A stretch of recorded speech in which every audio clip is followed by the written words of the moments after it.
Kung gusto mo, kamuray mo install or mo set up sa inyo ang solar, dapat kabalo mo kung saan pag-connect sa solar panels. Naay duha ka connection ang solar panels.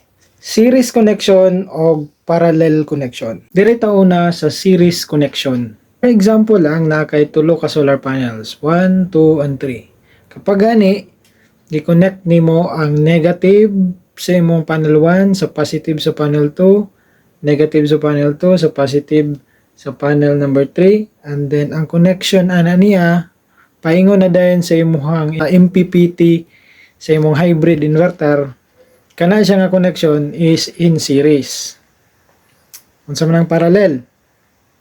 Ang parallel gani, kapag giusa, same example, 3 panels, giusa nimo tanan ang imong positive, giusa pud tanan negative sa tulo ka panels, paingon na karon sa imong MPPT or solar charge controller, naka-parallel na siya.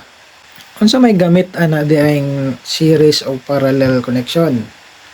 Unsa may mahitabo sa imong circuit pag naka-series o naka-parallel siya? Diri tawo na sa series connection.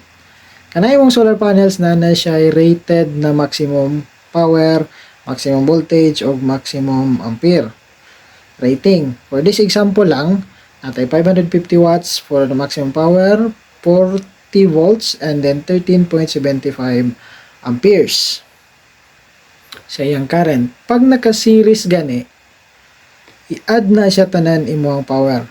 In fact, whether series or parallel, always na siya i-add ang imong maximum power. For this connection, natay 1,650 watts in total maximum power. Pag naka-series siya, ang imong voltage mo add. Tulo man na siya ka panel, so tulo po siya ka voltage similar imong gi-add. 120 karon ang iyang total na voltage. Yung total current equal lang pag naka-series. So ang iyang current sa circuit is 13.75 amperes. How about sa parallel? Pag parallel, like I said before, ang iyang power mo adra. So same power, diri na din siya magkalain. Bali na sila. Ang voltage na karon ang equal across sa mga panel sa circuit. Muna na siya, equal na ni siya. So 40 volts na karon iyang total voltage. Ang current na karon ang ma-add. So ang total current ani nga circuit is 41.25 amperes. Nganong importante man tong computation? Kung saan man na siya pag-apply karon, pag itaod na nimo siya sa imong MPPT or sa solar charge controller dito sa imong inverter. For example, natay rating diri sa isa ka hybrid inverter. Mag-connect ka karon og solar panels ani nga inverter sa nimo. First nimo tanawon is ang iyang solar charge mode nga mga rating. Na diya makita nimo rated power 7,200, for example this one 7,200, og kaning MPPT range, voltage range na 55 to 45 volts DC. Ang una nimo gamiton kaning iyang rated power. Mao na ang maximum power na kaya sa imong MPPT. Unsa man nimo na?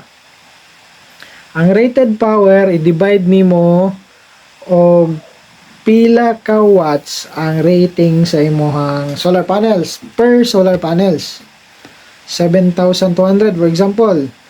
For example lang, 550 ang ako ang gusto itaod. Pag 600 imo, di 600 imong ibutang dire. 550 man ako, so 7,200 divided by 550 na ako'y number of solar panels nga 13.9.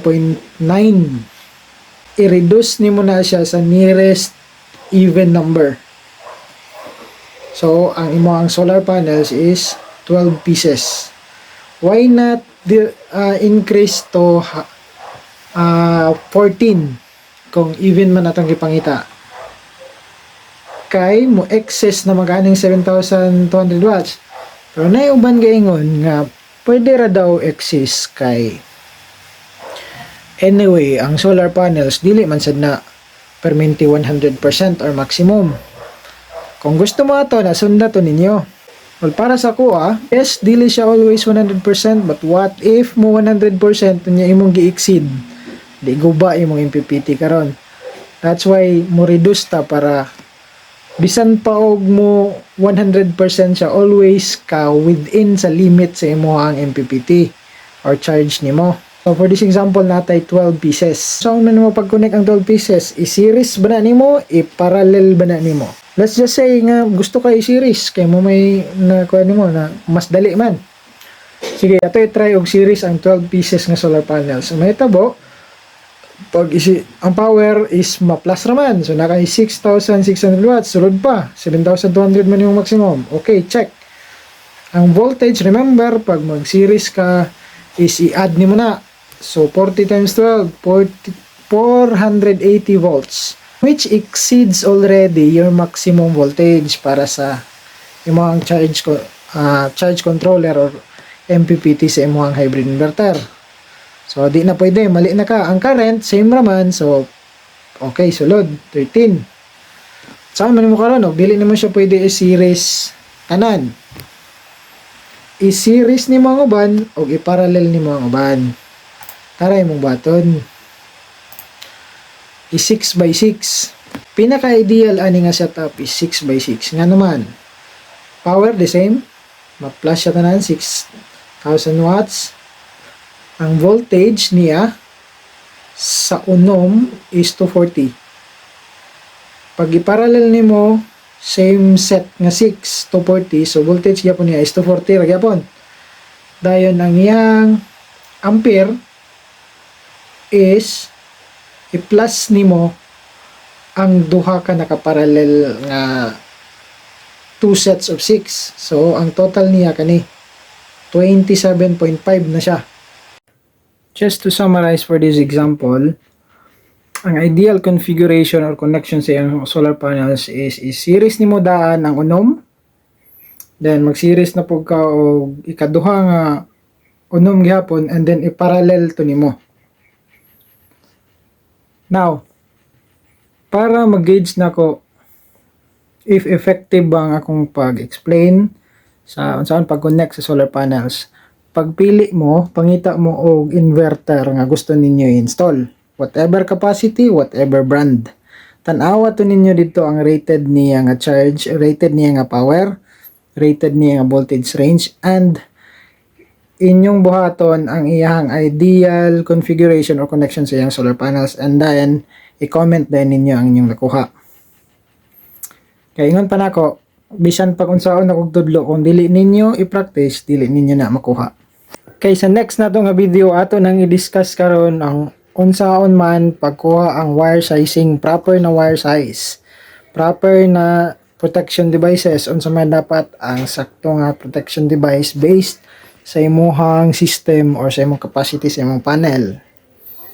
After da pud na nga video, dito na pud sa battery, sizing sa battery, protection sa battery, then after dito na sa grid, hantod sa mahuman na to ang imong system, maka-install na din ka.